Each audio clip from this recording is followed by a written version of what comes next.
All right, hello and welcome to this video. We're going to talk about a subject that I hated having to bring up because I thought I had to not deal with this anymore, but unfortunately I do, and that is illegals. They've taken over Mineola. You know, Mineola's basically is turning into Westbury. You know, the men hanging out, the no life. You know, when they come in, everybody runs for their lives. Nobody wants to deal with them. You know, and this is what we have here in Mineola. This is what I came back to the other night, actually last night. It's just deserted, Mineola. It's so dark the camera can't even take a clear picture. But you have these men just hanging out, just sitting there looking at absolutely nothing. You know, they're probably here illegally because, again, the governor and the mayor and even the president have failed to secure the border and deport them. Instead, they're letting them in, and guess where they're going? The middle of the island. Meanwhile, yeah, if you're on the South Shore, it's all great. Massapequa, oh, nice. It's all peachy keen. No illegals, just fine.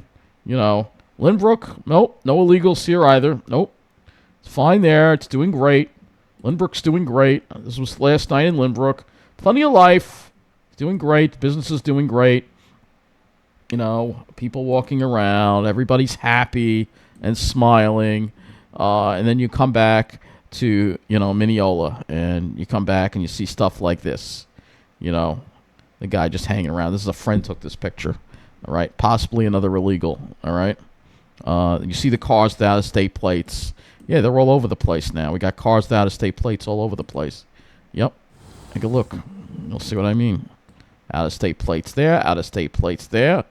And here, too, out-of-state plates. That's the thing you see. You see these old cars with out-of-state plates.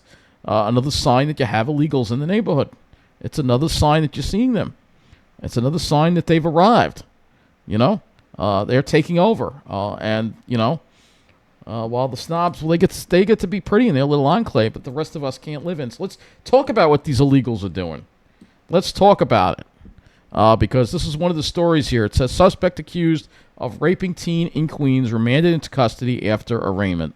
And he's here illegally. One of the migrants that are staying in the shelters, because the city wants to put them in shelters instead of saying, no, we don't want illegals in the city. We want to make a sanctuary city. And guess what? It's the people in Queens that have to deal with it. It's not the snobs in Park Slope and the preppy people that are in their own little worlds that they avoid it. They're protected. This is the crap the rest of us have to deal with. A girl and raping her in a park in Queens as her tied-up schoolmate was forced to watch was arraigned this afternoon on several charges. Police scoured what a disgusting Park crime this Flushing was, too. And the surrounding area searching for 25-year-old Christian Giovanni Ingalati after the attack last Thursday. The manhunt came to an end early Tuesday morning when community members recognized him and held him down until police arrived. Eyewitness News reporter Janice This is what these illegals bring to the this table. Afternoon's arraignment. Ain't nothing good they bring to the table. Nothing at all. Janice? Well, the suspect was in court with his public defender and an interpreter by his side. He did not say anything during this short appearance, his first appearance in front of a judge. He was remanded into custody, and when he walked in, he had his head down, and when he was being led back out, he also had his head down again, did not say a word during this hearing. He has been charged in a criminal complaint for predatory sexual assault, which is the highest sexual assault count someone can be charged with. Christian Giovanni Ingalati made his first appearance in front of a judge Wednesday afternoon and was remanded into custody.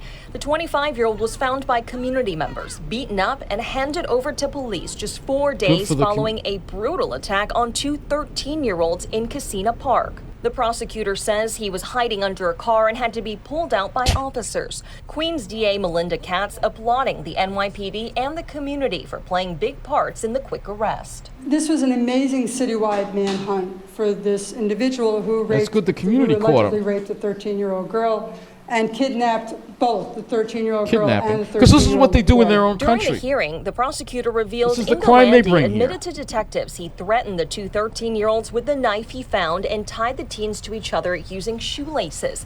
He then told authorities he gagged both the teens, cut the girl's shorts and underwear off, and raped her, at one point recording the assault.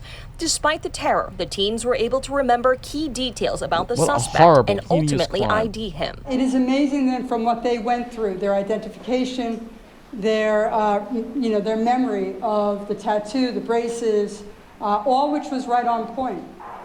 Which is a remarkable thing for two 13-year-olds to remember. Investigators were able to match DNA from a water bottle left at the scene to a sample that was given to immigration officials. Ingalandi was arrested for crossing into the U.S. illegally in Eagle Pass, Texas in 2021. He allegedly told authorities he lost his immigration case and was supposed to go back to Ecuador, but he didn't. This is why you can't let these guys in. This is exactly why. Those girls, the parents of those girls should sue the governor and the mayor of New York City for allowing him in when he should have been turned away. Well, Ingalandi is expected to be back in court on July 1st. He could face 25 years to life in prison if he is convicted of his charges. So there you go. I mean, this is what they bring to the table. Have some new information about that breaking news. And we have more crime talk about in a moment. But and then illegal. This was another incident that was on Loud Labs. I couldn't find a story about it. More illegals. And this is what they bring to the table. There's nothing good that comes from illegals. You see how they trash my community? They dump the trash everywhere. They hang around and drink. I mean, because unlike immigrants who come here legally and abide by the law and respect the community they live in, illegals are criminals. When they snuck into the country, they already committed a crime. And, of course, they think nothing of committing more crimes while they're here. And this is what you got to deal with once they live in your community. But it's just another tool, the architects of the plan. They want to use these illegals to, the criminals aren't enough. The vagrants aren't enough. No, we're going to actually now use the illegals as well. Meanwhile, everybody on the South Shore gets to have a good old time in their little pretty little world, while the rest of us, the reality is this is what we have to deal with. Yeah, tonight, homeless people. I mean, I saw so many vagrants around Roosevelt Field while I was changing buses. Why is this guy wearing a jacket on a warm night? You know he's homeless. You know it. And then I get back to Mineola. There's another guy that's got torn pants walking around. No life. It's deserted in Mineola. You see that. And then I saw another guy with a jacket and a backpack walking eastbound. I mean, literally, this is what my town has turned into. This is what my town has turned into. It's turned into a crap hole. You can see, and then there's toilet paper across the street. It's disgusting. This is Jericho Turnpike. This is what I have to live with. But this is what the architects of the plan want, and they're using the illegals along with everything else to drive us out, ruin our communities. Well, they get to be safe in their little enclaves like Massapequa, like Rockville Center, like Lynbrook, but we're not allowed to live there. And that's how they drive us out. That's how the plan works. That's how the plan works. So let's talk about the other crime going on here, because now we've got more crime going on, and it looks like Channel 7's covering this as well as South Shore 12, but it looks like 2 people were slashed following graduation at Hofstra University for Academy Charter School students. So again, more crime in the middle of the island. Why am I not surprised?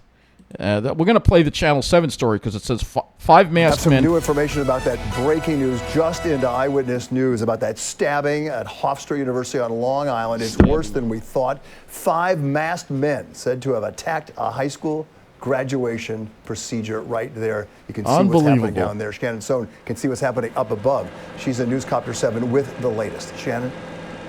Yeah, we can't even imagine something like this on a day that should be celebratory. It was the end of the graduation ceremony at the Academy Charter High School that was happening here at Hofstra University's David S. Mack Sports and Exhibition Complex when 5 masked men attacked a guest of the ceremony. A student attempted to intervene, and the result was that the guest was stabbed in the leg. A student stabbed in the ear. Both of them have been taken to a local hospital. Unclear at this point if anyone is in custody, but again, 5 masked men coming up on these 2 people at the graduation.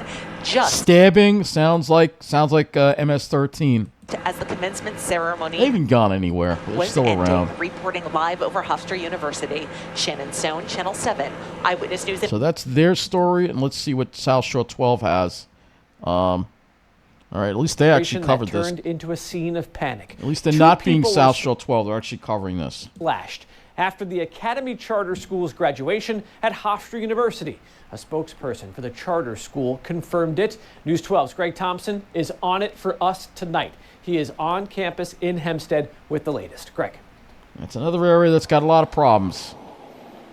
Yeah, we're told that campus is safe, but the investigation does continue after must have been just an absolutely terrifying scene a little after 4 o'clock this morning.